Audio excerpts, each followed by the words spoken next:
All right, welcome back. We're back in your lives. The Gamer Pros going to get right into the AFC South.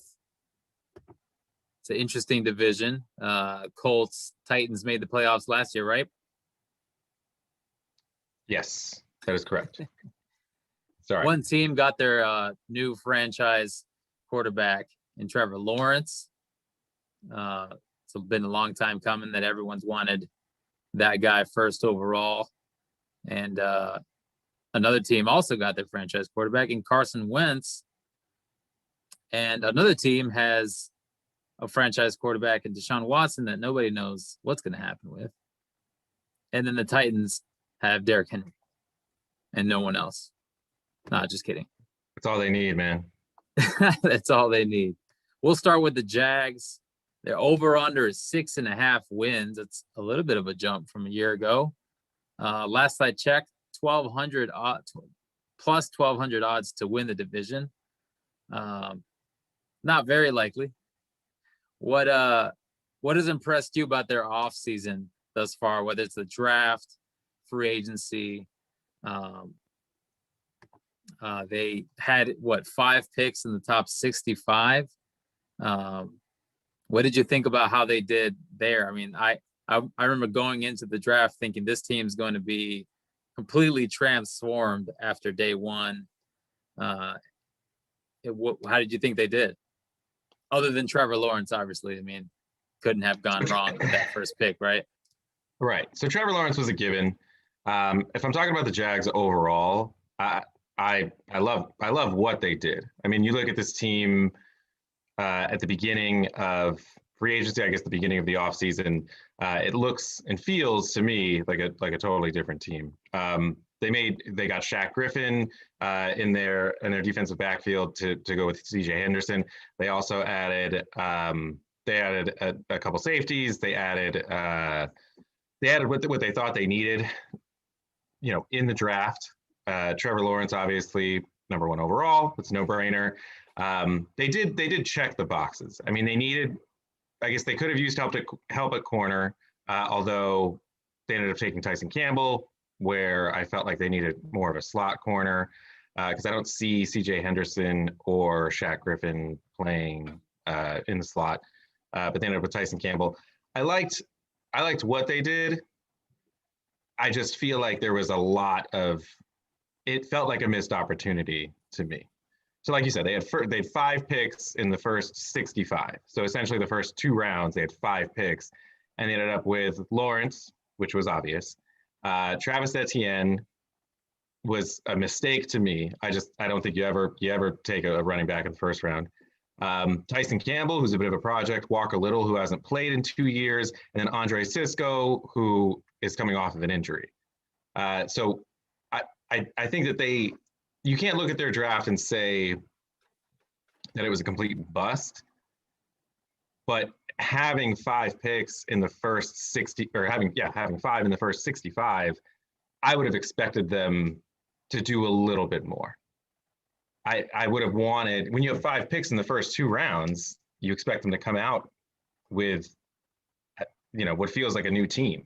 They ended up getting Jordan Smith, who's an edge, in the 4th round. They traded up for him, which I wasn't crazy about them trading up.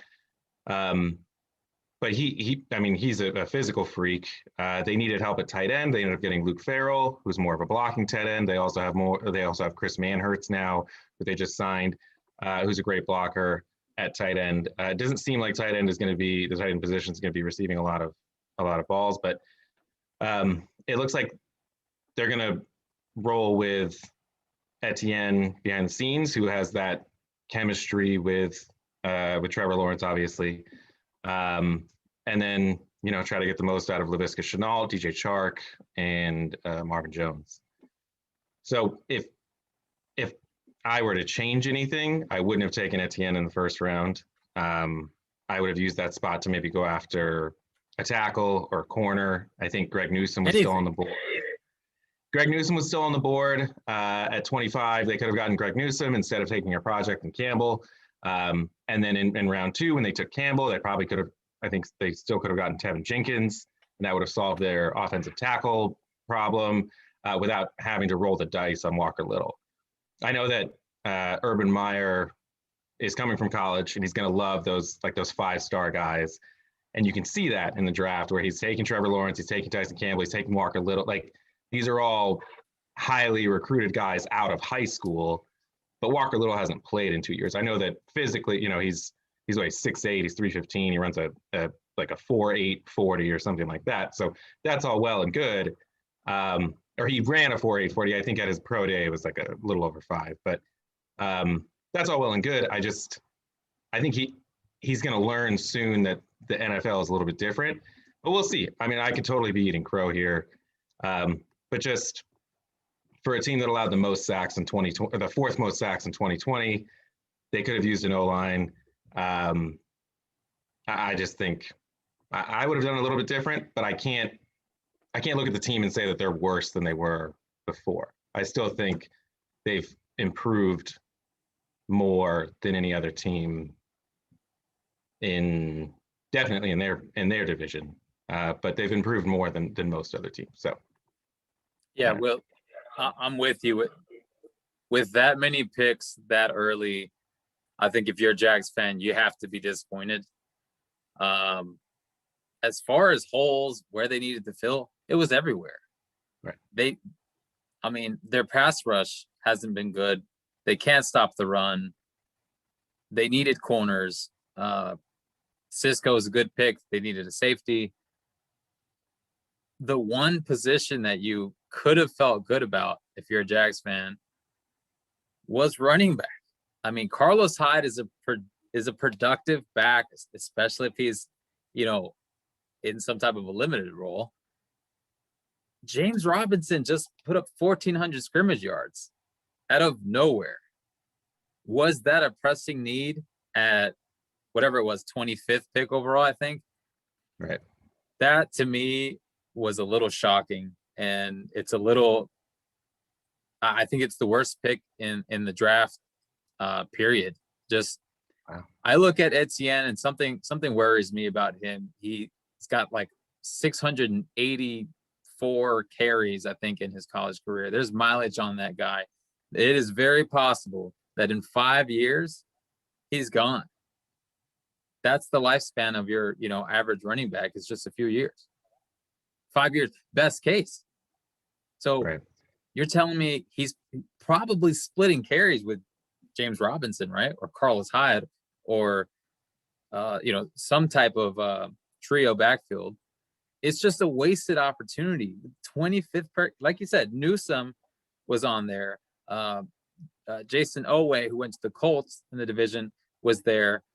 Christian Barmore, who I know slipped in the second, was there, but he's potentially the best, interior defensive lineman in the draft. You said tackle, Tevin Jenkins, Eichenberg, Cosme, who went to Washington. It was just what is the lifespan of a running back? To go 25th overall, I think was a huge mistake.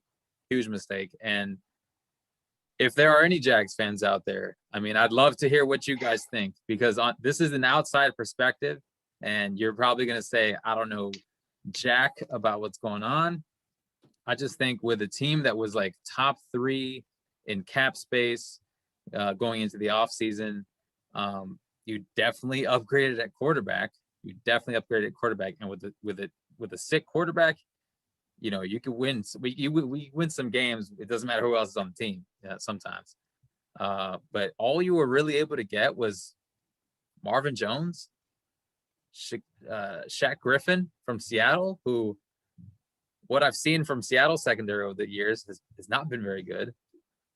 You've got to be upset, because I'm upset, because I there's parity in this league where there's teams that can win 3 or 4 games one year and then go to the playoffs the next. It happens all the time. And I don't think it's going to happen with the Jags. Their over-under is 6.5. And to me, I'm taking the under. And it's because they didn't do enough this offseason.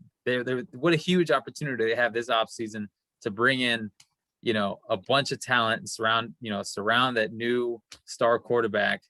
It's a weird pick too. It's like there's a really college feel to the whole Urban Meyer thing. Like it's like they brought in they drafted Etienne to appease him, right? It's like the only thing that makes sense to me. That's the only thing that I could think, and I was going to say that before too, was that it feels very well. The fact just drafting a running back like that in the first round is kind of like a college-y kind of move, right? Like they want a guy who has burst, even though they have Carlos Hyde and they have Robinson. They're not going to get the kind of, like, they don't have the kind of giddy up that Etienne has, right? But there's so much more to it than that. I think in college you're able to, like, to find that guy, you're able to recruit some monster running back and then dominate. You know, he'll carry you to 6 or 7 games because he's going to rush for 300 yards a game, and no one's going to be able to keep up. But it's just not like that. And Etienne's not, he's not small, but he's not a huge guy. I mean, he's probably like 5'11", a little over 200 pounds, something like that. But he's strong, but it just feels very, it feels very college-y. I was listening to a podcast. I think they were saying that the whole offense feels really college-y. Like, just the way that they've like created it. They create this interior that's like these huge guys and like blocking tight ends. And then on the outside, they have like these like gadget guys and this like, you know, this like strong, like fast, bursty kind of running back who's always looking for a seam somewhere and trying to bounce it outside, or like won't, you know, he's not going to take 2.5 yards or 1.5 yards and be happy with it and grind through the game plan. Etienne's he's probably going to try and like bounce it outside. So it just, I'm glad that you said that, because it does have like a really kind of college-y feel. Yeah. And I mean, in that division, I don't see them being able to win 7 games. You know, I just look at the talent that's surrounding Trevor Lawrence, and if Marvin Jones is going to be your number 1 or 2 next to DJ Shark, and we kind of saw what Laviska Shenault has to offer, and not to mention, it's kind of a brand new offense. It's a brand new coaching staff going in there. I see them struggling, and I don't see, you know, Cam Robinson, their left tackle. I thought they were going to part ways with him this offseason. Right. They end up, I feel like, drafting his replacement. We'll see. I mean, Walker Little's only 22 years old, so he could stick around there for a really long time. But we'll just have to see. And I don't think they did much on defense to address their lack of pass rush. I'm not crazy about the corners they brought in. When I was doing mocks for for everyone in the first like 3 rounds, I was super excited. It was so much fun picking for the Jags because you just had so many options to go with, like, you know, best defensive lineman, you know, with that 25th pick, or a top 3 pass rusher, or a top corner. I do like the Tyson Campbell pick. But again, Greg Newsome was there, man. Greg Newsome was there. Yeah, I mean, Campbell's talented for sure, but he's definitely not polished. And I think like we were saying, he's a bit of a project, and I don't even know where he fits in. He's like 6'2". He's not going to play the slot. He's a little small for his position. I think he's like 6'2" or like 185 or something like that. He's a pretty thin guy, and he's great on man press, but in his own scheme, I think he can get lost. He's going to take some coaching. That's a project. It's going to take at least a year for him to come on. CJ Henderson was not very good last year. Yeah, he had Eric Stokes on the other side, right? In Georgia. Right. Like, I don't know. Yeah, I'm not very impressed with the Jags. So are you taking I was not impressed with their Jags either. The good thing for them is they do get to play the Texans twice a year. So that's a blessing. The Texans. So you're right real quick before the Texans. Are you also taking the under on the 6.5 wins? Yes. I'd have them probably right at 6. I think Vegas is pretty good at that. But I'd have them Right. It's even without seeing the over under. I think I'd have them about 6, maybe 5 wins, 5.5, 6. So they'll top 5 pick again next year. Top 10. Top 10 pick. All right. So Texans. So I hear you're taking the plus 2,700 odds to win the division. That's right, man. No, that is not right. I think they were. What were their over under for wins on this season? Like 4.5. Over under last time I checked was 4.5 wins. But you my have life to savings consider on the under. You have to consider taking that bet if Deshaun Watson plays. No, you don't. I just don't think he's playing. What was the okay? Deshaun played last year, right? What was their record last year? I get it. Were they like 3 wins last year? 4 wins? Hard to predict, right? It's also a new coaching staff, and it seems like they've brought in an entirely new roster through free agency. Definitely not through the draft. What did they have? 4 draft picks? They had 5. I'm sorry. I'm mistaken. 5 draft They had picks. 5. Their first draft pick was a quarterback, oddly enough. Sure was. Kind of more chaos into that fire, or more fuel into that fire. Davis Mills out of Stanford, third round. If they had a first and second pick, that wouldn't be a terrible pick. So bad, right? That would be so bad. But now they're throwing a guy. They're throwing a guy. You know, their first pick, 67th overall. They didn't have another until later in the third, 89th overall. But you know, they did bring in Tyrod Taylor, who once again finds them in kind of a bad situation, time and time again. Not really much to talk about. I mean, look, for me, the only draft pick that I give him credit for is Brevin Jordan. I think he's a guy who could stabilize that tight end position. In free agency, I like Andre Roberts as a punt returner. Yeah. Kind of. That's probably their best move in free agency. Yeah. Chris Conley sometimes shined in Jacksonville. Just a bunch of fringe starters they brought in. Do you think David Johnson returns to his true form, which is one that usually sucks? Or are you buying the backup tandem in Mark Ingram and Lindsey as a formidable handcuff backfield? So I don't know about Mark Ingram. I'm a big Lindsey guy. I like what Lindsey could bring. I think he plays hard. And I think there's a good chance that he could lead the Texans in rushing yards this year. I think I would put money on that if I had to. If I had any. If I had any money, I'd put it all, not all of it, small portion of it, on Lindsey leading the Texans in rushing yards. I think that's the one part of their team that I actually kind of do like. They brought in Kevin Pierre-Louis. I like Kevin Pierre-Louis. He's a former football teamer. So I appreciated that. Brevin Jordan was a good pick at the 5th round. I was surprised that he fell so far. A lot of people were talking about him being tight end 2. Fell all the way to the 5th round. But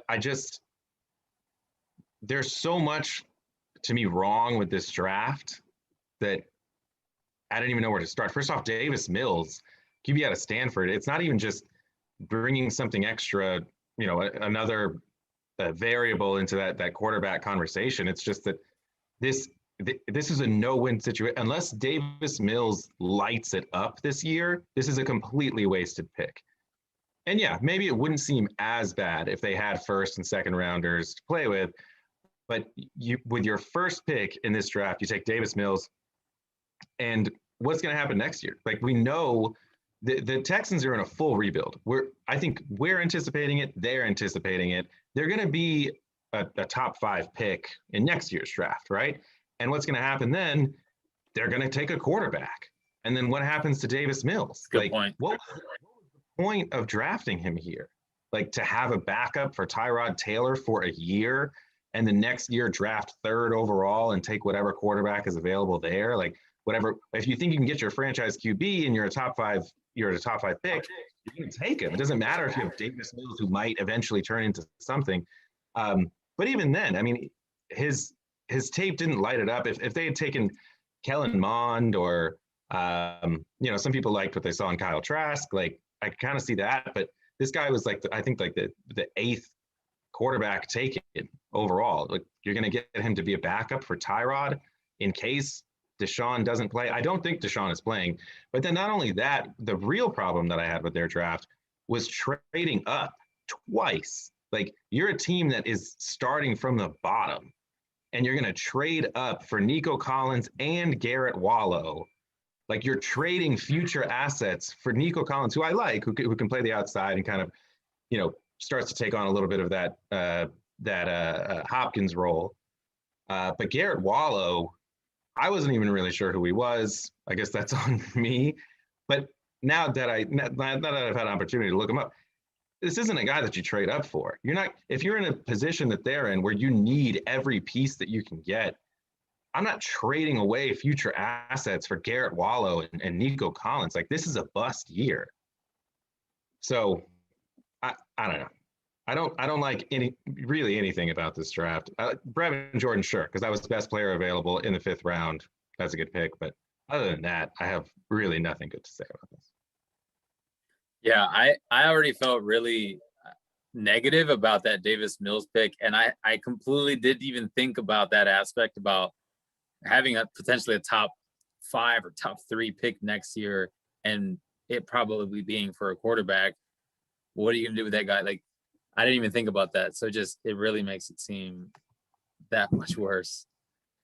For me, I know you're going under on that 4.5 wins. I'm going to take a risk. I'm taking the over. 4.5 is very little. If a team can't win 5 games out of 17 now, like that's pretty crazy. I think their defense can only improve from how bad they were really the last couple of years. I like Lovie Smith, a defensive coordinator.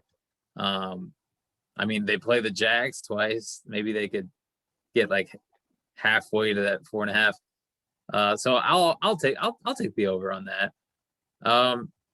So we're down to the Colts and the Titans. The Texans, sorry, real quick. The Texans do not have an easy schedule. I'm looking at their schedule right now.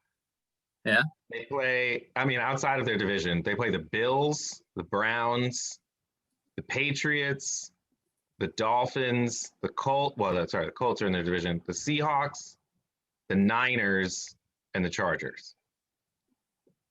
They don't have an easy road. Maybe they split with the Jaguars. I don't see them beating the Titans or the Colts. I'm gonna give them that. I'm gonna give them the Panthers.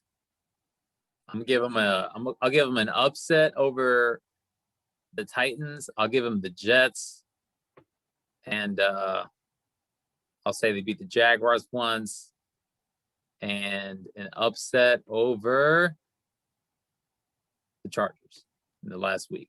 They'll get 5 wins. We'll see. Everyone's tough, man. It's like everyone's team, when I look at their schedule, I'm like, man, everyone's hard. I'm not scared of the Panthers. Panthers don't scare me. The Raiders don't scare me. Do the Orioles, are we playing the Orioles? The Orioles are trash. Is anyone playing the Orioles? Yeah. I don't know. With this draft, everyone looks a little bit better. Like the gimme games, right, like the Jets and the Dolphins and the Jaguars, like they're not really like gimmies anymore. Doesn't seem like it. We'll see. Right. All right. So what about the Colts, man? Both Colts and the Titans, last I checked, are at 9.5 wins on their over/under. They both won 11 games last year. We'll start with the Colts, who their first round pick, they had 21st overall, went with Kwity Paye. I think in a lot of mocks, Paye was a guy who was going to fall to them or go to them because a team that doesn't really have a lot of holes, they definitely needed to improve their pass rush, and they did that by getting him in the 21st. A little bit of a surprising pick in the 50 with their 54th overall. They're picking the second round, again going pass rush with Dayo Odeyingbo. Hopefully I said that right. Who is might not play most of the year, coming off an injury. Then they go Kylan Granson, tight end out of SMU, to go with their other 17 tight ends on that team. Sean Davis, defensive back out of Florida, backup quarterback from Texas. Late round, they got 2 7-rounders, a receiver out of Charleston, West Virginia, and offensive lineman. Tackle they took in the 7th round from Penn State, Will Fries. How are you feeling about their draft? Not great. So Kwity Paye is a stud, and I think he'll be great. But I think the draft could have gone much better for them. One thing that I really thought that they needed to address was offensive tackle, which they didn't. I understood their need for an edge rusher, and I liked the Kwity Paye pick in a vacuum. But Dayo Odeyingbo in the second round was just really tough for me. I don't think he's going to play at all this year. You got this new quarterback in Carson Wentz who needs to be protected. That you like.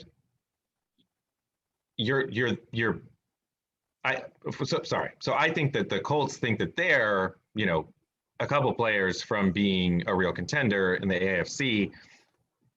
And I think that they had a number of spots to fill, and doubling down on edge and having the second guy like pretty much be unavailable for the first year of the contract doesn't make a whole lot of sense to me. I think that they needed to protect Wentz. They could have used a corner, and they definitely could have used a wide receiver. Instead, they went tight end with Kylan Granson when they already have Mo Alley Cox and they already have Jack Doyle. But maybe Kylan Granson's going to fill, I don't know, they're going to do 3 tight end sets, or they're going to make him that guy. I don't really understand it, because at receiver right now, I'm pretty sure all they have is Michael Pittman, T.Y. Hilton. I think Paris Campbell is still there. Like they're in need of a wide receiver. And I understand like they still have a little bit of money to play with. So maybe they make a move for a veteran guy towards the latter half of this offseason. But I like Kwity Paye to them, but essentially after that, I just didn't really like the draft much. Mainly because of, even though I like Odeyingbo, his injury history, but not getting a corner, not getting a wide receiver, it just makes no sense to me. And not getting a tackle. And I understand they got Eric Fisher, but even then, like Eric Fisher is coming off of an Achilles injury himself. And they say he's going to be ready for the beginning of the season, but with Achilles, who knows? I just think it's a big gamble. And with that second round pick, they could have gotten, I don't know, they could have gotten Radins, or I don't know if Cosme was still on the board. Let me see. Yeah, I think most Colts fan would probably say the same thing, that they should have beefed up that tackle position after Constanza left, retired. Right. If Eric Fisher can find a way to not only like get healthy in time for the season, but to stay healthy, they, to replace Constanza with Fisher, that's pretty good. Could be a steal.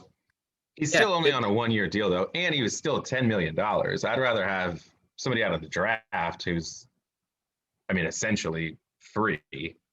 Not really, but on a rookie deal, instead of paying 30-year-old Eric Fisher, who's coming off of an Achilles injury, $10 million to play that same position. I'll give him the benefit of the doubt on this one.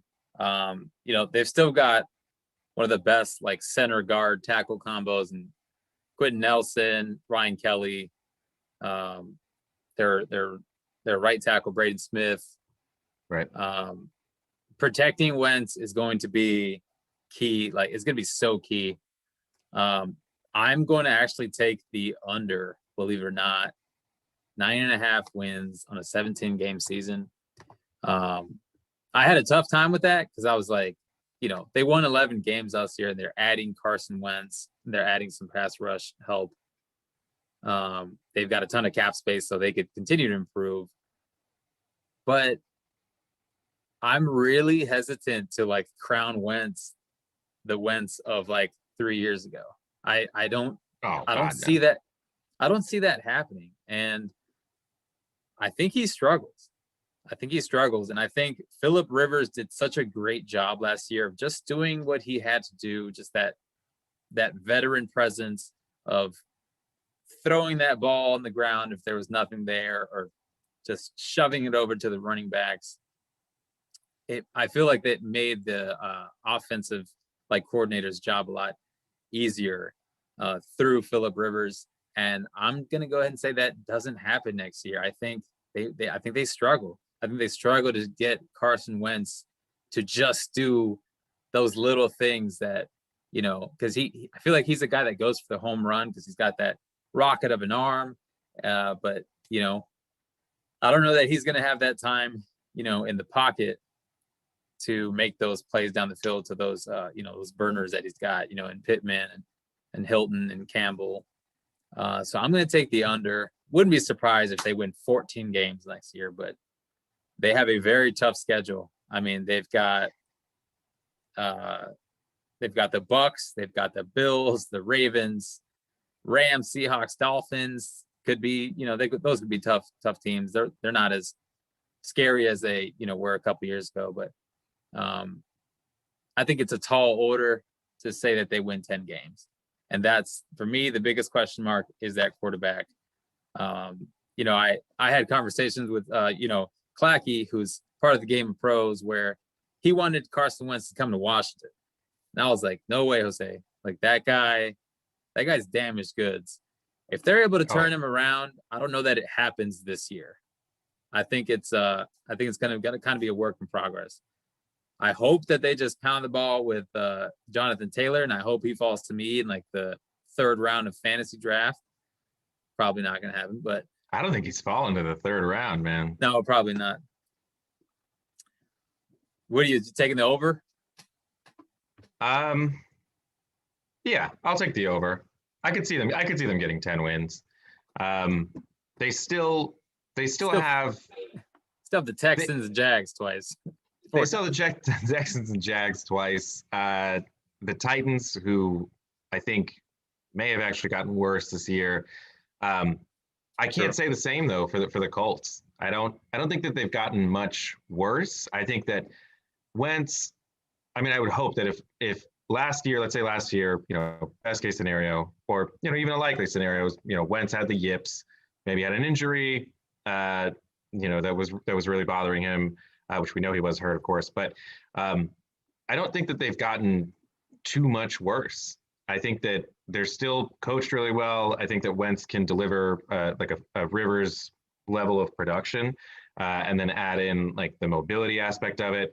I like a few of their moves. They actually, I really do like the Kwity Paye pick, and I like a few of the other things that they've done. I don't think they've gotten worse. I think they could potentially take a step back just with the level of competition, but I would still probably peg them at about 10 games. So I'll go like barely over. Yeah. Okay. So that leaves us with the Titans. Also at 9.5 wins. They're over under. I mean, the Titans, me, huge Titans fan growing up back when they were even the Houston Oilers. They went to the conference championship game a couple years ago, lost in the division game. Was it to the Ravens last year? No, but they've had a putrid defense the last couple of years, and they're still kind of getting into the playoffs with ease. Big splash in getting Bud Dupree, but he's coming off an injury.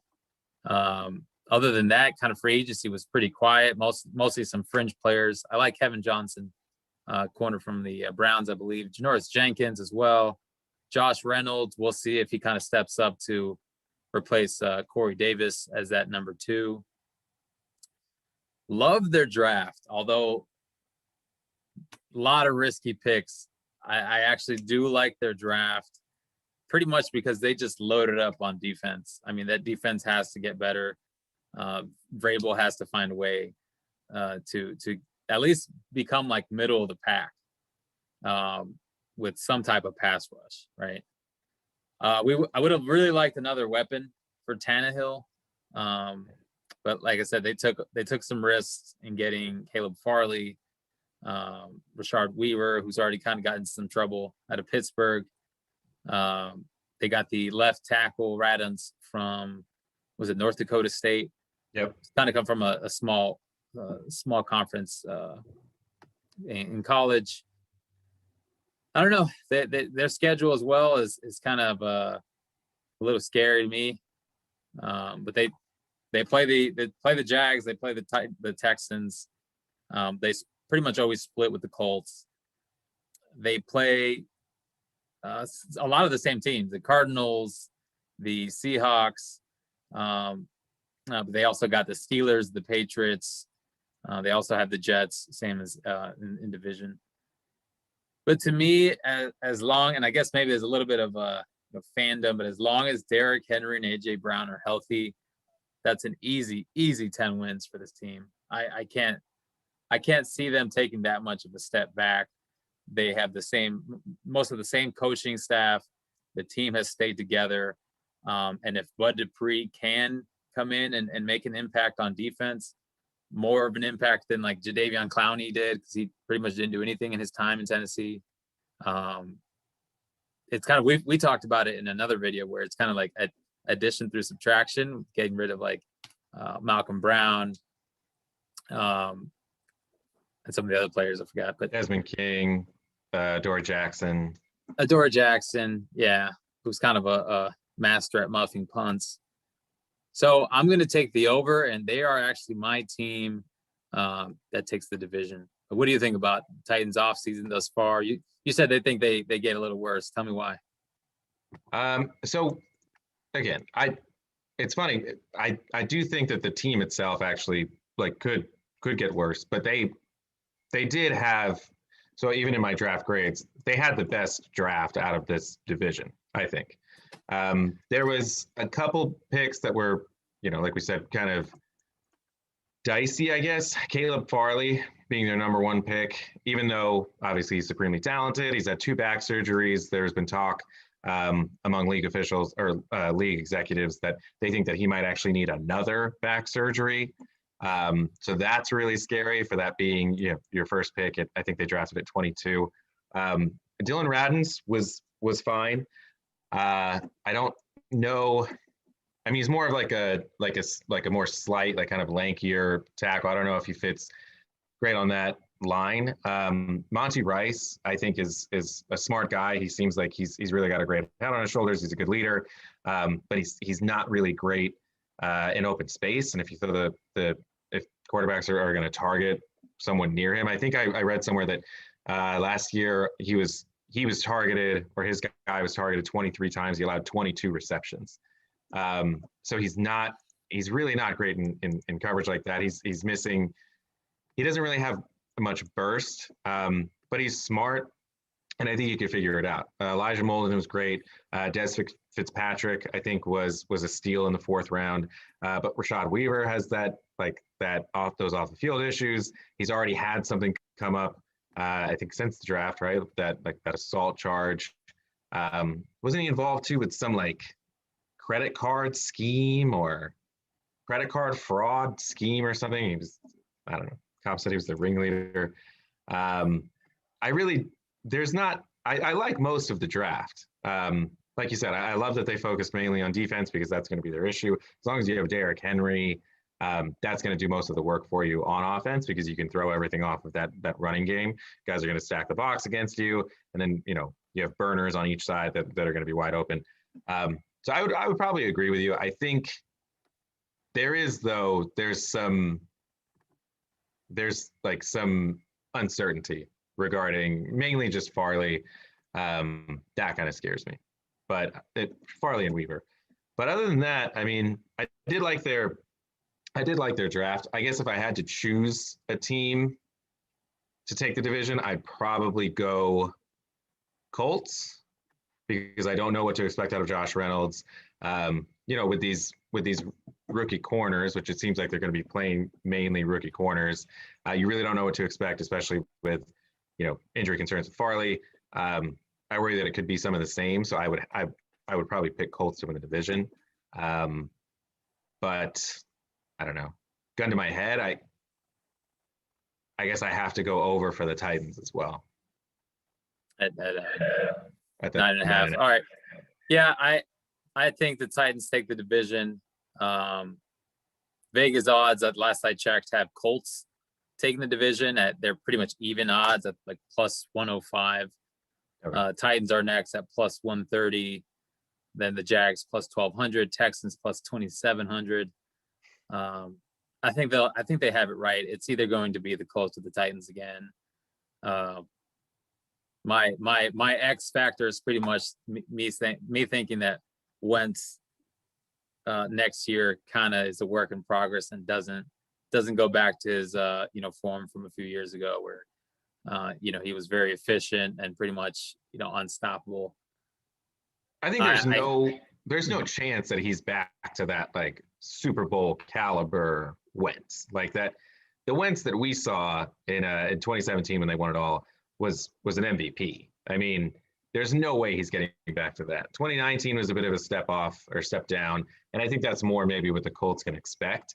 But I think it would be difficult even for Wentz to be as bad as he was last year. I just don't. Somewhere in the middle for you. Yeah, I think he'd be closer to 2019 than he would be to 2020. I would hope. We'll see. If not, then it's all over for the Colts. I think it's like it's easy to say that that Wentz is going to be more productive than Rivers was a year ago. I worry that he won't be as efficient. I worry that he might even turn over the ball, twice as much as Rivers did. Rivers was very good at, not turning over the ball last year. With that defense, because we have to remember, we didn't even mention how nasty the Colts defense is. Best defense in this division for sure. Right. Yeah. So do any of these teams for you make the Super Bowl or actually have a chance at getting a ring? Any of these four teams? Or let's be real, any of the two teams? No. Okay. Colts aren't a Super Bowl contender for you? No. If it's Colts Ravens conference championship. All right. So the competition, Ravens, Chiefs. I guess Steelers aren't going to do much. Ravens, Chiefs, Broncos, if they can get Rodgers, instant Super Bowl contender. I think the Browns could be exciting too. I think the Browns had a great draft. I think last I saw the Browns Vegas had them winning the division, and they had the Ravens, wild card, Steelers not making it, Bengals not making it. So if it's Colts and the Chiefs in the conference championship game, you're going Chiefs. Oh yeah. But they can get there. They're inching closer. Serious. I mean, maybe Mahomes tears an Achilles or something. I hope not, because then I'm going to feel really, really bad for saying that. But I'm going to replay this clip over and over when that happens. God, on ESPN on the commercials.